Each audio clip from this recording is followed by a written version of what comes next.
c'est toujours les mots qu'on entend, convergence des luttes, convergence des gauches sur fond de contestation contre Emmanuel Macron. Meeting unitaire ce soir, en tout cas c'était ça le message notamment du PCF qui était à l'initiative de ce fameux meeting unitaire. Dans le communiqué, on prévoyait beaucoup de responsables de gauche. À l'arrivée, eh bien, c'est beaucoup moins unitaire que ça n'était prévu. Il était annoncé, Benoît Hamon, finalement il n'est pas venu, il se réserve pour demain 1er mai.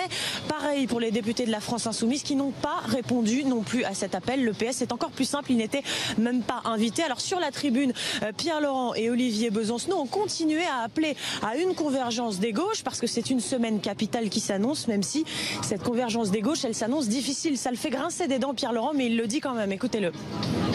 C'est un beau signal d'unité à la veille du 1er mai.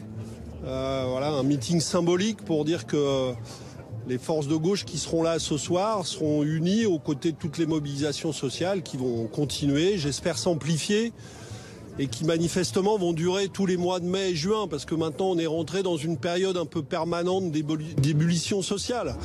Et tant mieux, parce que je crois que le pays est en train de comprendre les dangers de la politique Macron pour ce qu'elle est réellement, c'est-à-dire une politique au service des privilégiés. Alors ce qu'il disait aussi, Pierre Laurent, plus précisément, c'est que cette convergence des gauches, elle prend beaucoup de temps parce qu'à chacun des événements, peut-être parce qu'il y en a trop justement, eh bien il manque toujours un ou deux partis à l'appel. Et pour autant, cette semaine, elle est capitale pour faire converger toute cette gauche qui veut se rassembler autour du mécontentement social. Plusieurs rendez-vous prévus cette semaine. Il y a bien sûr demain le traditionnel défilé du 1er mai. Ensuite, le 3 mai, ce sera autour des cheminots, des étudiants et des enseignants. Et puis pour finir, le 5 mai, la fête à Macron. Le mot d'ordre en tout cas répété par le PCF qui compte toujours sur cette union des gauches, c'est ceci: faisons dérailler Emmanuel Macron.